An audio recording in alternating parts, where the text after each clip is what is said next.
puisse avoir lieu. Car, Seigneur, tu connais les besoins de ton peuple. Nous nous abandonnons entre tes saintes mains, Seigneur.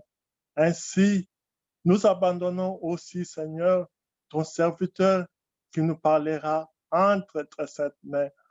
Nous pouvons aussi dire que, dis-nous les choses que Dieu t'a données de nous dire, afin que, Seigneur, nous puissions être édifiés, afin que, Seigneur, à nous, il n'y ait que la vérité. Comme, Seigneur, ton serviteur nous a parlé la semaine passée. On ne peut pas avoir, Seigneur,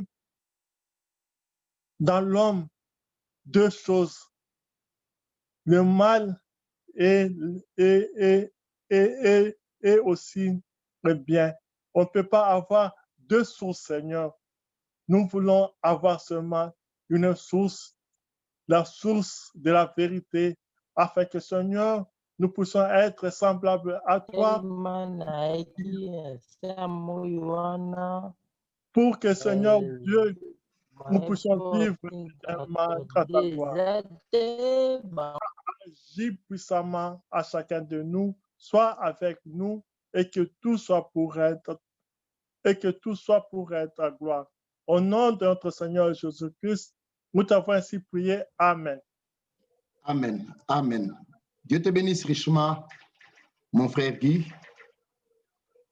Que Dieu bénisse son peuple, que Dieu nous bénisse et qu'il dispose nos cœurs cet après-midi à l'écoute de sa parole. Je vais devoir ne pas traîner et directement inviter mon frère Eric à partir de l'Afrique du Sud à prendre la parole pour notre réunion de ce soir. Frère Eric, vous êtes là, mon frère? Oui, oui. Oui, cher homme de Dieu, nous vous saluons encore une fois et vous prions de prendre la parole. Merci. Merci beaucoup, frère Nazaire. C'est cette nouvelle occasion qui nous est accordée de nous réunir. En réalité, je veux vous assurer que une réunion virtuelle, il y a les mêmes bénédictions, les mêmes effets que quand nous avons une réunion où on est réunis physiquement. Parce que l'essentiel d'une réunion, c'est l'Esprit de Dieu. C'est la présence de Dieu avec chacun de nous, là où nous sommes.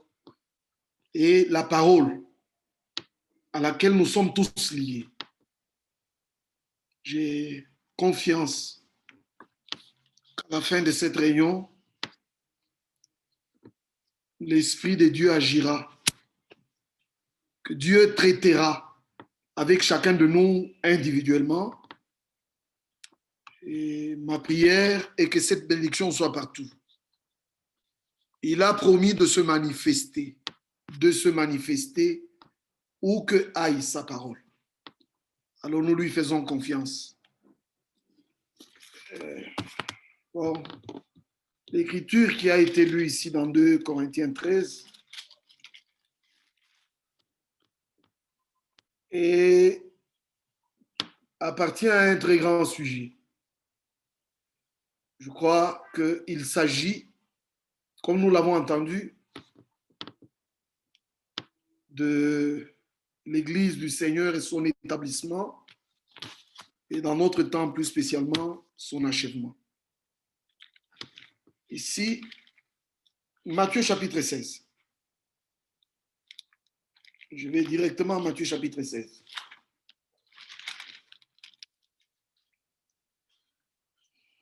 Verset 18. Et moi, je te dis que tu es Pierre. Dans la traduction de ce mot Pierre, en hébreu, ils ont dit Petra. C'est une petite pierre. Tu es Pierre, Petra. Petros, pas Pietra, Petros. Mais sur cette pierre, le pétra, le rocher. Donc, nous lisons seulement pierre et pierre, peut-être sans bien comprendre. Aussi, quelquefois, les gens.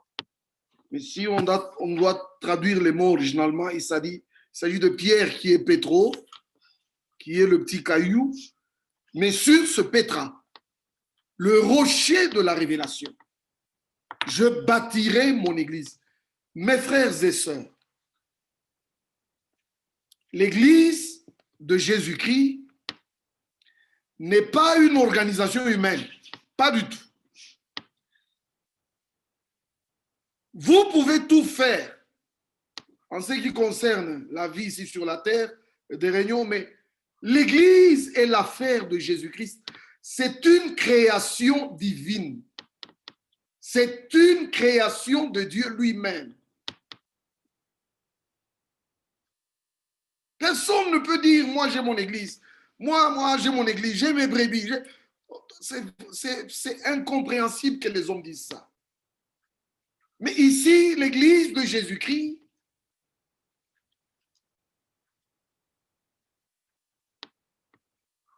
est revêtue de cette assurance que même si tout l'enfer se levait, même si tous les démons du monde et Satan attaquaient cette église, ils ne prévaudront point. L'église tiendra debout.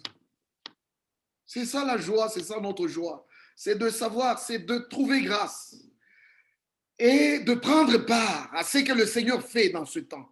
Il a une église dans notre génération qui n'est pas différente de celle qu'il avait commencé à la Pentecôte. Vous lisez ici, voyez, ce n'est pas Pierre, ce n'est pas Paul, ce n'est pas un apôtre qui a fait ça. Ça, c'était un acte souverain, une réalisation surnaturelle où pour la première fois depuis que le monde existe, la vie de Dieu est venue entrer dans des humains. C'est dans Actes chapitre 2. C'était pour la première fois, frère. C'est Dieu faisant une tente, Dieu établissant une maison, il vient demeurer dans des hommes sur la terre. C'était ça l'église, c'est ça l'église. L'église, c'est la maison de Dieu. L'église, c'est la demeure, c'est le seul lieu sur la terre où Dieu parle et où Dieu agit. Mes frères, mais on a partout, oh, nous sommes l'église, oh, mes frères, en tout cas, je ne sais pas, que Dieu nous accorde la grâce d'être amenés, de vivre dans la chose véritable. Vous voyez, Actes chapitre 2, c'est écrit le jour, verset 1er, le jour de la Pentecôte, ils étaient tous ensemble dans le même lieu. Et tout à coup, il vint du ciel un bruit. Qui est venu du ciel? Frère, ça, il n'y a aucune influence humaine sur cette action. Il n'y a aucune influence sur ça. C'est un acte divin, surnaturel, qui vient de Dieu lui-même. Et c'est écrit que, et un bruit comme celui d'un vent impétueux. Quand j'avais cherché, la première fois que j'avais lu le vent impétueux qui est entré dans cette petite chambre, mais un vent impétueux, j'ai trouvé qu'il est parlé du vent impétueux pour la première fois dans les Écritures, seulement quand Moïse étendit la main sur la mer Rouge. Il étendit la main, Dieu lui a dit ne pleure pas, étends la main. Moïse a étendu la main sur la mer Rouge et un vent impétueux souffla et sépara les eaux d'avec les frères. C'est là qu'on trouve pour la première fois. Donc vous voyez que ça n'a rien à faire avec une influence humaine. Vous ne pouvez rien apporter de vous. C'est Dieu. C'est une action de Dieu. C'est un travail de Dieu. C'est pourquoi l'Église est une création divine. Et ici, pour la première fois, des langues semblables à des langues de feu leur apparurent, séparées les unes des autres et se posaient sur chacun d'eux. Ça, on dit, et ils furent tous remplis du Saint-Esprit et se mirent à parler. Aujourd'hui, Dieu fait la même chose. Aujourd'hui, vous ne ferez pas partie de cette église sans que ceci, ce qui est écrit dans 1 Corinthiens 12, soit aussi votre expérience. 1 Corinthiens chapitre 12, verset 13. Nous avons tous en effet été baptisés dans un seul esprit pour former un seul corps. Frères et sœurs, j'aime la manière dont c'est écrit. On dit baptisé d'un seul esprit pour former un seul corps. Qu'on soit juif, soit grec, soit esclave, soit libre. Et puis il vient, nous avons tous été abreuvés, baptisés et abreuvés. Regardez, les deux mots, baptisé et abreuvé, c'est vraiment quand vous représentez un récipient. Voilà, j'ai mon verre avec moi, ce verre, et puis vous le plongez dans un fût plein d'eau, vous le plongez, et il est rempli au-dedans et à l'extérieur, et dedans et à l'extérieur, abreuvé et rempli. C'est ce que Dieu veut faire avec chaque frère et sœur.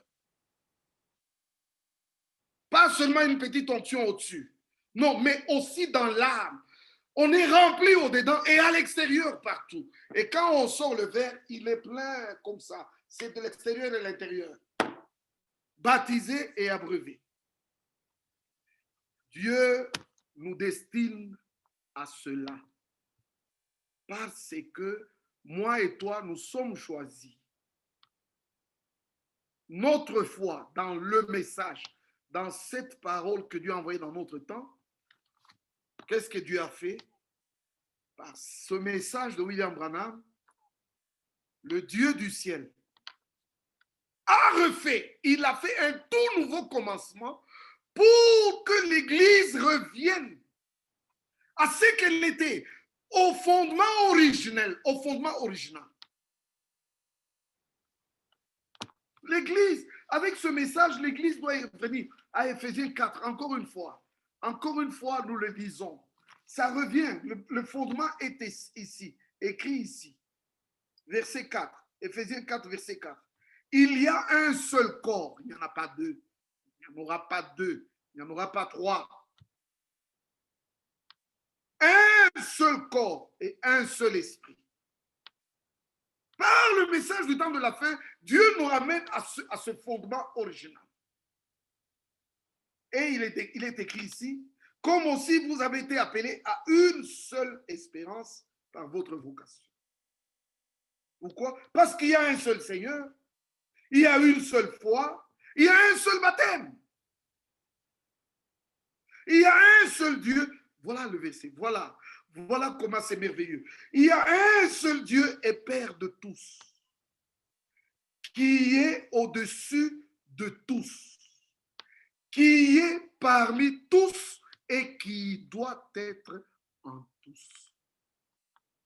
Que Dieu nous accorde, que dans sa grâce et dans son amour, dans sa fidélité, nous qui écoutons cette parole, que la grâce nous soit accordée d'arriver, d'aller pleinement dans cette expérience et d'appartenir à ce que Dieu fait dans notre temps. Mais bien, mes frères et sœurs, c'est ainsi que si vous continuez, on dit un même esprit, vous voyez, le verset 3 d'Éphésiens 4 dit, vous efforçant. Parce que nous avons une même vocation, n'est-ce pas? Et alors nous devons marcher, verset 2, en toute humilité, en toute douceur, avec patience, vous supportant les uns les autres avec charité. Vous efforçant avec zèle de conserver l'unité de l'esprit par le lien de la paix.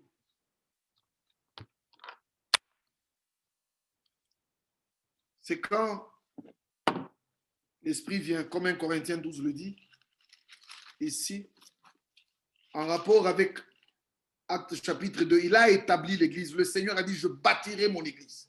Comme nous avons lu dans Matthieu. Je bâtirai mon église. Et les portes du séjour des morts ne prévaudront jamais contre ça. Et comment bâtit-il son église? 1 Corinthiens chapitre 12, verset 28, même verset 27. Vous êtes le corps de Christ.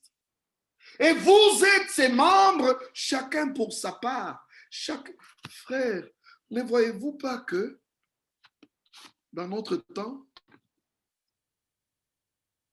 le Seigneur veut ramener l'ordre divin,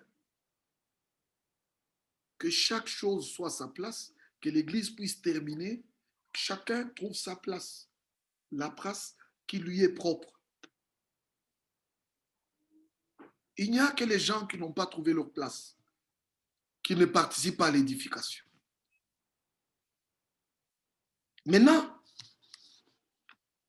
ici c'est écrit, et Dieu a établi dans l'Église, premièrement des apôtres, secondement des prophètes, troisièmement des docteurs, ensuite ceux qui ont des dons des miracles, ainsi de suite. Tous, est-ce que sont-ils apôtres? Non. Tous sont, non. Au verset 31, aspirez aux dons les meilleurs. Et je vais encore vous montrer une voie par excellence. J'aime ces écritures.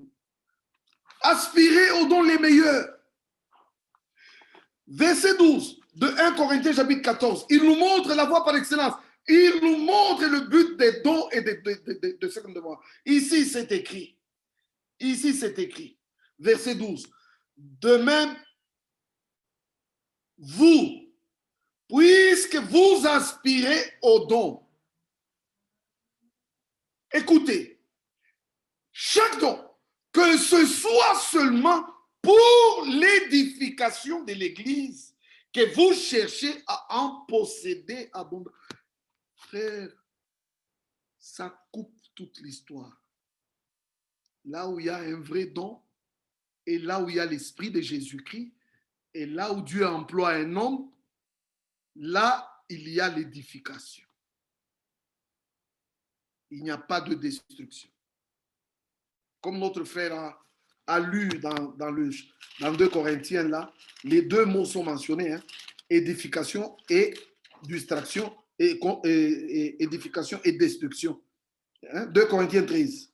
N'est-ce pas, le frère a lu ça. Il a dit, c'est pourquoi je vous écris ces choses étant absent, afin que présent, je n'ai pas à user de rigueur, selon l'autorité que le Seigneur m'a donnée pour l'édification et non pour la destruction. Frère, celui qui n'édifie pas, il détruit. C'est très triste de le dire ce soir. Quand j'ai entendu l'Esprit le répéter par le ministère en disant, Frère Franck disait comme ça, je ne veux pas échanger mes chaussures, mes souliers avec celui qui a détruit. Il dit, je ne veux pas, parce que ça ne va pas me convenir. Il dit, mais c'est mieux. Et moi, je le disais toujours chez moi, je disais, je veux avoir un problème personnel avec Dieu dans lequel moi j'ai péché. J'ai fait une chose fausse, je vais l'arranger avec le Seigneur, j'en ai la possibilité. Mais celui qui détruit l'œuvre, comment arrangera-t-il? Dites-moi, frère, regardez, des frères sont venus ici en Afrique du Sud, où nous avions une belle église. Ils ont dispersé, ils ont dérangé, ils ont détruit ce qui se faisait. Aujourd'hui, l'assemblée que nous avions où j'étais, je prêchais, nous avons 4 parties. Qui a fait ça? Quel est le ministère venant de Dieu qui va faire un tel travail? Oh frère, ça me fait froid dans le dos. Quand vous lisez Éphésiens chapitre 4, n'est-ce pas? Quelqu'un peut dire, moi frère, j'ai un appel au ministère. L'appel, c'est ton témoignage à toi-même. Il y en a qui disent, dans mon appel, j'avais vu, on m'a donné du foufou pour distribuer aux gens. C'est comme ça que mon appel est. C'est ton témoignage, mon frère. Ça ne nous engage pas. Nous, pour connaître que ça, c'est un vrai ministère, il n'y a qu'une seule chose. Il n'y a qu'une seule chose qui montre que le frère a un vrai ministère, c'est Éphésiens 4.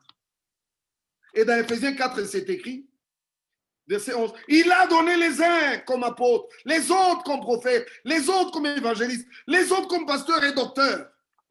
Verset 12, pour le perfectionnement des saints.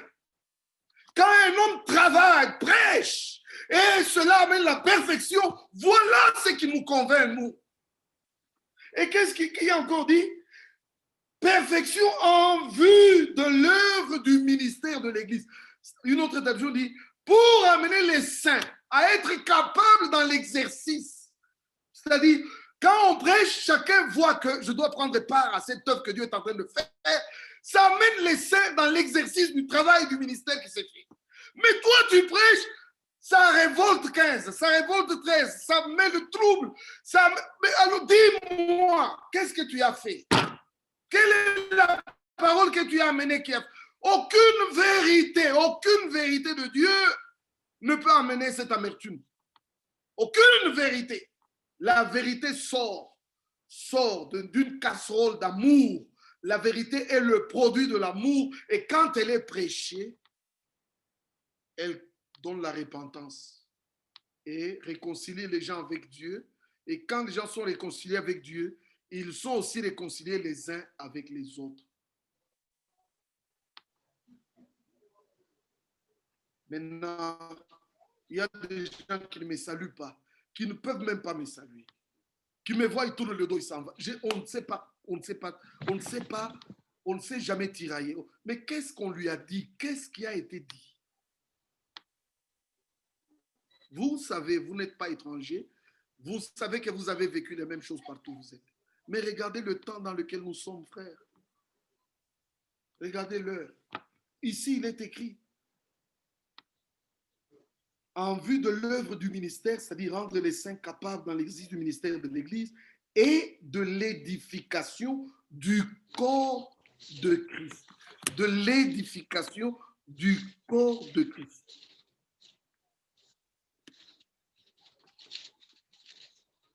C'est pour cela que notre frère Pierre, en parlant de ça, regardez comment Pierre en parle. On va revenir ici à Éphésiens chapitre 4. Vous voyez, c'est écrit ici. 1 Pierre chapitre 2. Première épître de Pierre chapitre 2. Directement au premier verset, ça nous concerne. Parce que ça dit, rejetant donc toute malice et toute ruse, la dissimulation et l'envie et toute médisance. Chacun, moi qui vous prêche, nous tous, ça c'est un miroir. Qu'il n'y ait pas de ruse, qu'il n'y ait pas de dissimulation, qu'il n'y ait pas d'envie. Vraiment, devant le Seigneur, Seigneur, toi qui sondes les cœurs, Seigneur, enlève de moi. Cette histoire ici sera, vous savez, n'est-ce pas que nous disons que c'est un adage, n'est-ce pas, qui est employé aussi, beaucoup employé par Frère Branham. Frère Franck en a parlé aussi la fois passée. La capacité de résistance d'une chaîne, quand on veut vérifier la capacité d'une chaîne, ça se vérifie, ça dépend, la résistance de la chaîne dépendra de son maillon le plus faible. Le plus faible maillon, c'est par là que la chaîne cassera. Et nous ne voulons pas laisser n'importe quoi, une petite chose. Frère, ici, la liste est complète. Nous nous tenons devant Dieu en disant malice, ruse, dissimulation, envie. Mais Seigneur, fais-moi grâce. Seigneur, fais-moi grâce. Alors, désirez comme des enfants nouveau-nés. Le lait spirituel, c'est tout autre une prédication aussi. Mais enfin, le verset 4. Approchez-vous de lui, lui le Christ, lui Jésus-Christ. Approchez-vous de lui, lui la pierre vivante, rejetée par les hommes, mais choisie et précieuse devant Dieu. Quand vous vous approchez de la pierre vivante, vous-même, vous recevez la même vie, frère. Oh Dieu, oh Seigneur Dieu Tout-Puissant, écoutez que je vous dise. Dans Genèse chapitre 1,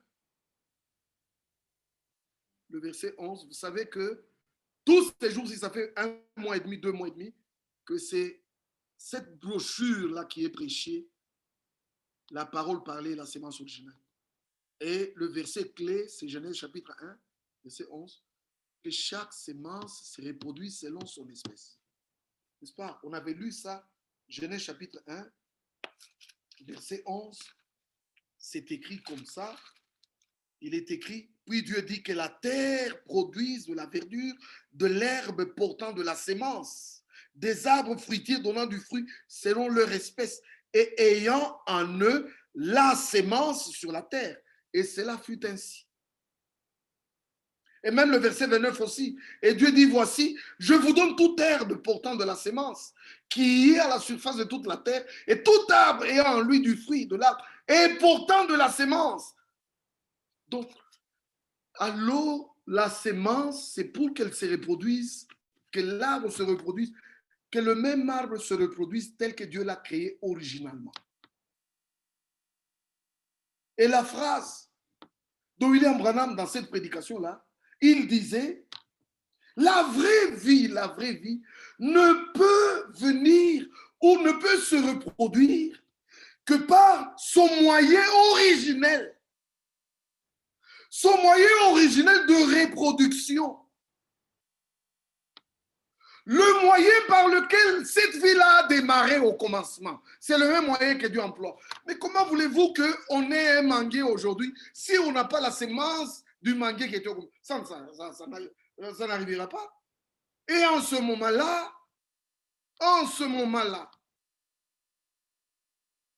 nous nous référons à la sémence qui est tombée en terre. Selon Jean 12, si une sémence tombe en terre, si elle ne meurt pas, elle reste seule. Mais si elle meurt, elle pourra se reproduire. Là, le Seigneur parlait de lui comme étant la sémence. Parce qu'il est la sémence annoncée déjà dans Genèse 3,15. Et c'est cette même vie que Dieu veut mettre en toi et en moi. Non, maintenant, ce n'est pas un problème de s'approcher seulement. C'est un problème de recevoir. Que le dépôt de la sémence se fasse, que la sémence, la vie de Dieu, qui est Jésus-Christ, soit plantée dans ton cœur. La sémence de la parole. Alors, quand nous lisons, approchez-vous de lui dans 1 Pierre. 1 Pierre chapitre 2. Approchez-vous de lui, la pierre vivante. Frère, vous voyez de quoi il est question? Il est question dans notre génération de la race divine. L'espèce divine. Dieu veut de nouveau avoir cette espèce-là sur la terre par la prédication que nous écoutons. Ce n'est pas un problème de joindre un groupe, ce n'est pas un problème d'être dans une assemblée. Regardez ce qu'ils ont fait avec les assemblées. Regardez quelle déception nous avons avec les assemblées. Excusez-moi, on ne peut pas vraiment... Il faut seulement remercier Dieu pour la grâce qu'il nous a faite. Parce que ce n'est pas un problème de connaître Frère Branham. Ce n'est pas un problème de connaître Frère Franck et de l'appeler au téléphone. C'est un problème d'avoir la même révélation. D'avoir le lien avec le Dieu de Branham, avec le Dieu de Walt Frank. D'avoir le lien. Un vrai lien doit s'établir entre toi et cette parole révélée. Que cette parole devienne une révélation pour nous tous et que par la puissance de l'Esprit, allez, voyez, il y a bien de choses qu'il faut dire là-dessus. Parce que quand vous lisez dans Luc chapitre 8, concernant la reproduction de la sémence, Luc chapitre 8, c'est le texte que Jésus, dans lequel Jésus a montré que la sémence est la parole de Dieu. Luc chapitre 8, voyez, verset 11. Voici ce que signifie cette parole. La sémence dont nous parlons ce soir, c'est la parole de Dieu. Pour qu'elle puisse reproduire des enfants de Dieu. Frère, vous voyez, N'est-ce pas qu'avec ça, il est facile de lier Matthieu 13? Deux semeurs. Un qui sème la bonne semence, l'autre qui sème l'ivraie. Et puis Jésus donne l'explication de cette parabole. Il dit, la bonne semence, ce sont les fils du royaume. Ici dans Luc, la bonne semence, c'est la parole de Dieu. Dans Matthieu, la bonne semence, les fils du royaume. Ne pouvez-vous pas mettre ça ensemble? C'est que la parole de Dieu est manifestée dans la vie des hommes. Ils deviennent enfants de Dieu à cause de la parole qu'ils ont reçue. Alléluia! C'est ce que Dieu veut faire avec toi et avec moi. Ce n'est pas un problème, frère, de courir à gauche et à droite, mais un problème de recevoir. Là. Frère, encore une fois, laissez-moi insister. La naissance de Jésus, le Fils de Dieu, comme le premier-né de la création naturelle, est le seul modèle biblique par lequel Dieu ramène la manière de reproduction de la vie aussi dans ce temps-ci. Marie n'a pas écouté beaucoup de choses. Ce n'était pas une prédication d'une année. Ce n'était pas les enseignements, cet âge de l'Église, et puis Antichrist. Tout. Non, non, ce n'était pas ça. Lisez, voyez. Une seule promesse divine. Une seule, frère. Est-ce que ça ne peut pas vous bouger? Une seule parole. Vous avez trouvé grâce devant Dieu, Marie.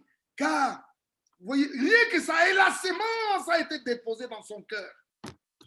Ce n'était pas toute la Bible, ce n'était pas 15 prédications, ce n'était pas des enseignements, c'était la parole de la promesse de cette heure-là.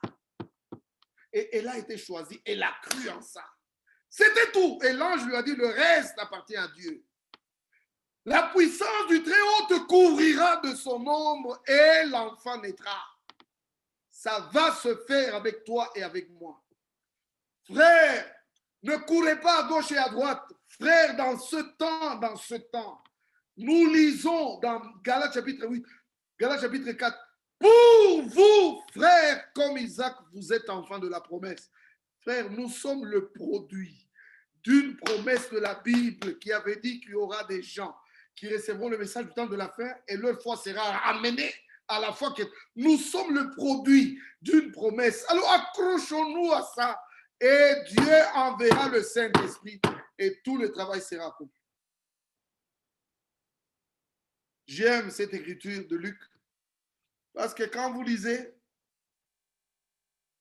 ici au verset 6, rien que le verset 6, parce que là il y a un mot qui est important, il est écrit un semeur sorti pour s'aimer, hein?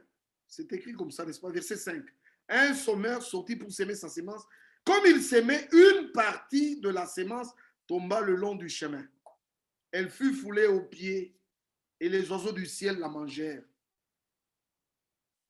Une autre partie tomba sur le roc. Quand il fut levé, elle sécha parce qu'elle n'avait point d'humidité. D'humidité.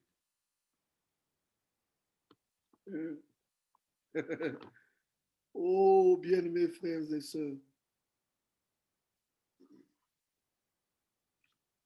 L'ensemencement, naturellement. Quand l'ensemencement se fait, moi,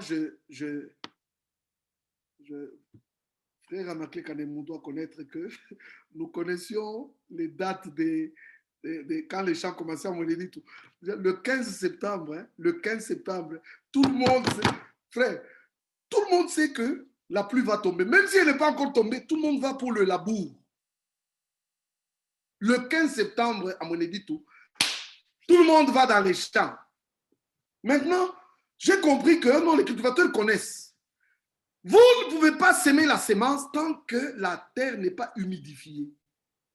C'est pourquoi l'ensemencement de la semence est accompagné par les pluies de la première saison. Et Dieu nous a promis qu'il nous enverrait les pluies de la première et de l'arrière-saison. Les pluies de la première saison nous accompagnent dans l'ensemencement pour que la terre soit humidifiée afin que la sémence s'émet, puis saute. S'il n'y a pas d'humidité, la sémence va mourir. Ensuite, Dieu enverra les pluies de l'arrière-saison. Quand est-ce que les pluies de l'arrière-saison viennent? Les pluies de l'arrière-saison viennent pour la récolte. C'est que la sémence est arrivée à maturité. Que le nom de Dieu soit loué. Ainsi, frère, bon, laissons ça, rentrons à ce que nous étions en train de dire qui est très important dans 1 Pierre. Là, je me suis vraiment attardé sur la phrase « Approchez-vous de lui ». Frère, ce soir, approchons-nous de lui. Frère, Jésus-Christ, ce n'était pas un ange qui est venu, c'était Dieu. Dieu qui a fait le ciel et la terre. Le Dieu invisible qui habite cette plénitude d'esprit et de vie que nul n'a vu et ne peut voir. Ce Dieu-là prend une forme visible. Ok, dans l'Ancien Testament aussi, il a pris une forme visible, mais dans l'Ancien Testament, la forme visible qu'il avait n'était pas de chair et de sang. Et dans le Nouveau Testament, il devient l'un de nous, avec un seul but, nous racheter et nous sauver.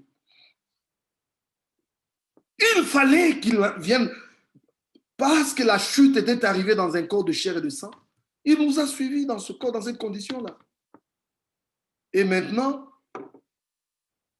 laissez-moi prendre toute l'autorité de la parole ici et vous dire, par l'autorité du nom de Jésus, que nos péchés ont été expiés par la mort de Jésus à la croix de Golgotha. Chaque frère doit croire dans le pardon de ses péchés, dans la réconciliation, dans la délivrance.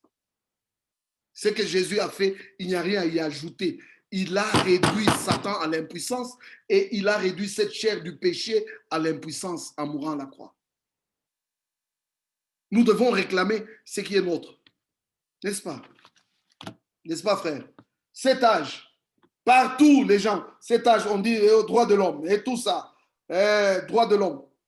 Ah, excusez-moi. Partout, en France, vous voyez les gilets jaunes. Les gens se battent pour leurs droits, partout. Ici, en Afrique du Sud, quand tu les vois en route, frère, c'est tous les jours, il y a des marches, tous les jours, même si les gens doivent réclamer. Ces gens, tous les jours, tu demandes, oh, ce sont les balayeurs. Demain, oh, ce sont les gens de... Tout le monde, tous les jours. Mais nous ne prenons pas part. Écoutez, nous sommes peut-être inspirés par ça pour dire, nous aussi, nous nous réunissons maintenant, comme nous nous réunissons là, pour réclamer nos droits. Nos droits, les droits divins, nos droits. Réclamer les choses qui nous appartiennent de plein droit. C'est quoi? C'est ma délivrance. C'est mon pardon. C'est ma transformation. C'est mon baptême du Saint-Esprit. C'est ma guérison divine. Ces choses-là sont des droits divins. Alors, ici, dans 1 Pierre, allons vite pour terminer, il est dit dans le verset 5, et vous-même, comme des pierres vivantes. Lui, la pierre vivante, et nous nous approchons de lui, nous recevons la même vie, nous devenons aussi des pierres vivantes. Je peux dire autrement dit, lui, la pierre qui vivifie, et nous, les pierres vivifiées. Alors vient la phrase « édifiez-vous ». Voyez, frère, si quelqu'un n'a pas la vie de Jésus-Christ, il n'édifiera personne. Ainsi, ça commence par nous-mêmes. Édifiez-vous pour former une maison spirituelle, un saint sacerdoce, afin d'offrir des victimes spirituelles agréables à Dieu par Jésus-Christ. Que Dieu bénisse sa parole. Qu'il bénisse chacun de vous tous. Et c'est pourquoi, si je dois terminer, j'aimerais peut-être terminer avec ce verset de Romains,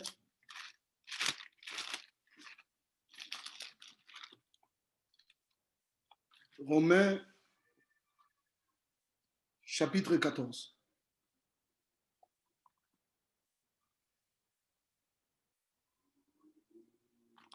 Écoutez comment nous vous disons, frères, nous vous exhortons avec cette parole. Verset 16. Que votre privilège ne soit pas un sujet de calomnie. Que l'Esprit parle avec chacun de nous tous. Et comprenez. Car le royaume de Dieu, ce n'est pas le manger et le boire. Nous vous le disons, frères, nous vous le disons. Si vous passez de quelque chose qui concerne la nourriture ou la boisson, vous ne manquez de rien dans le royaume. Parce que le royaume de Dieu ne consiste pas dans le manger, dans le boire. Mais la justice, la paix, la joie par le Saint-Esprit. Celui qui sait Christ de cette manière est agréable à Dieu et approuvé des hommes. Ainsi donc, recherchons ce qui contribue à la paix et à l'édification mutuelle. C'est vraiment très, très, très fort. Que Dieu vous bénisse richement, frère. Encore une fois, merci, frère Nazaire, pour m'avoir donné cette occasion de parler à mes frères partout, dans différents endroits au même moment. J'espère que notre Dieu veut faire le dernier travail, la dernière œuvre. Nous sommes dans la dernière étape et Dieu veut nous avoir dans sa main comme des instruments. Mais, frères et sœurs, il ne s'agit pas de ce que nous faisons pour Dieu. Ce n'est pas ça. La fois passée, dans les prédications passées, on nous avait lu des frères envoyés par le Saint-Esprit. Vous voyez, ceux qui partaient là, envoyés par le Saint-Esprit. Et dans l'assemblée locale, veillez-vous sur le troupeau sur lequel le Saint-Esprit vous a établi. Et ceux qui sont dans le local, établis par le Saint-Esprit, et ceux qui sont envoyés par le Saint-Esprit, c'est seulement de cette manière-là. C'est seulement avec ça qu'on peut servir Dieu. Quand ce n'est pas, même ce que nous avons lu dans Corinthiens, n'est-ce pas, quand notre frère a lu les armes par lesquelles, ces armes, par la vertu de Dieu, nous avons des armes pour renverser tout raisonnement et amener tout homme à l'obéissance. Vous voyez que c'est l'esprit en Paul, c'est une vertu divine. Mais quand nous faisons quelque chose nous-mêmes pour Dieu, frère, nous ne sommes pas différents des autres. Nous ne sommes pas différents des autres. Alors, ici, dans Ephésiens chapitre 4, terminez avec ce verset, frère. Ephésiens chapitre 4, verset 25. C'est pourquoi renoncez au mensonge et que chacun de vous parle selon la vérité à son prochain. Car nous sommes membres les uns des autres. Si vous vous mettez en colère, ne péchez point, que le soleil ne se couche pas sur votre colère. Et ne donnez pas accès au calomniateur, le diable, à l'accusateur. Ne donnez pas accès. Que celui qui dérobait ne dérobe plus, mais plutôt qu'il travaille, en faisant de ses mains ce qui est bien, pour avoir de quoi donner à celui qui est dans le besoin.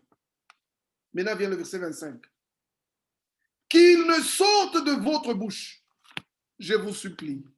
Ça, c'est ce que l'Esprit dit maintenant.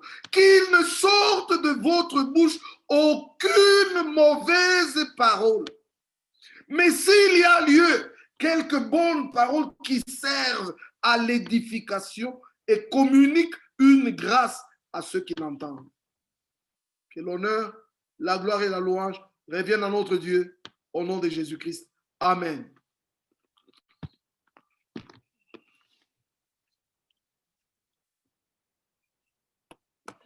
Merci beaucoup, mon frère Eric. Que Dieu vous bénisse richement. Merci, frère. Merci. Et qu'il bénisse son peuple. Amen. C'est tellement riche en peu de temps. Excusez-moi, mon chien. C'est tellement riche et en peu de temps. Nous ne pouvons que dire merci au Seigneur. Merci au Seigneur pour sa fidélité. Déjà au départ, notre frère venait de dire déjà au début que la réunion virtuelle a les mêmes résultats qu'une réunion physique. Le problème, ce n'est pas le fait que nous ne soyons pas en communion physiquement, mais la plateforme nous permet de nous retrouver et l'Esprit du Seigneur est là. Regardez l'édification que le Seigneur nous a apportée aujourd'hui au travers de l'exhortation de cet après-midi. Je pense que chacun de nous peut réellement dire que Dieu bénisse richement notre frère Éric. Alors, je vais devoir nous demander à nous tous, pendant quelques minutes, que nous puissions tous, que chacun prie par rapport à ce que nous avons entendu. Je n'ai pas besoin de vous le répéter, frère. Le Seigneur nous a parlé suffisamment. Déjà, sur l'importance du corps du Seigneur, l'importance de l'édification, le fait que nous soyons membres les uns les autres, même l'œuvre parfaitement accomplie à Golgotha, qui a fait que nos péchés ont été pardonnés, et que toutes ces choses, la sémence, l'importance même de la sémence, la qualité même de la sémence, c'est pour cela, comme nous l'avons entendu tout à l'heure, le Seigneur travaille en profondeur dans cette dernière action, puisque bientôt, il y a une forte pluie qui va descendre. Et la pluie qui va tomber ne va pas changer la nature de la sémence. Ce qui a été sémé, c'est ce qui se manifestera. Que Dieu nous aide, réellement que Dieu nous aide à nous maintenir dans la foi et dans la vérité. Nous allons prendre quelques minutes, chacun d'entre nous, prier, et juste après, je reviendrai pour passer la parole à notre frère Anak, qui va prier avec nous pour clôturer cette réunion. Prions tous ensemble, bien-aimés frères.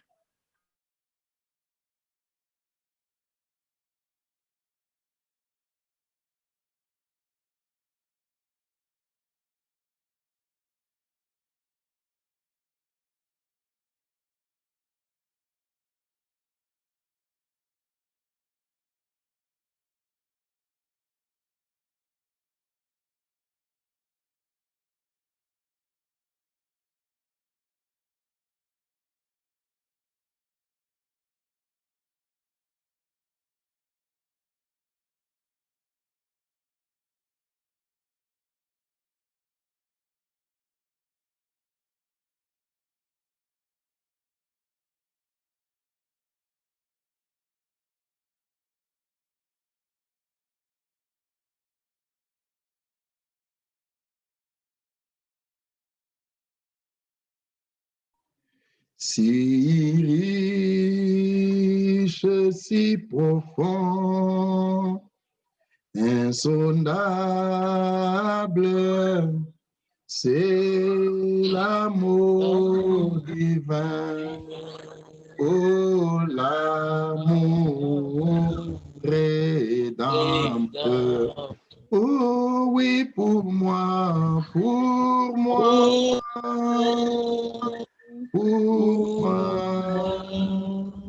Indigné, sauvé par grâce, pour moi, oh l'amour rédempteur. Mon frère Anak, tu verras ton micro pour prier avec nous tous.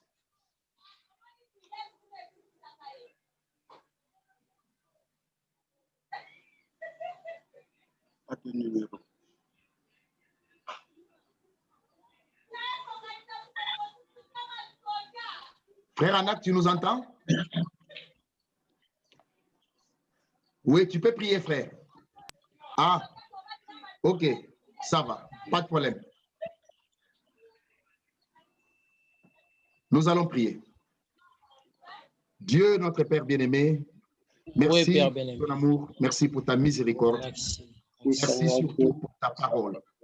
Seigneur, dans ta grâce, dans ta miséricorde, dans tes faveurs, tu nous as parlé, tu nous as été favorable aujourd'hui au travers de la parole que tu nous as envoyée par ton serviteur. Bénis richement notre frère Éric. Seigneur, donne-nous une vraie révélation de ce corps du Seigneur et de l'importance pour chacun d'entre nous de travailler à l'édification et non à la destruction du corps. Et même pour l'intérêt du corps, mais que même tous nos privilèges que nous pouvons avoir qu'aucun ne serve à la destruction de ces corps.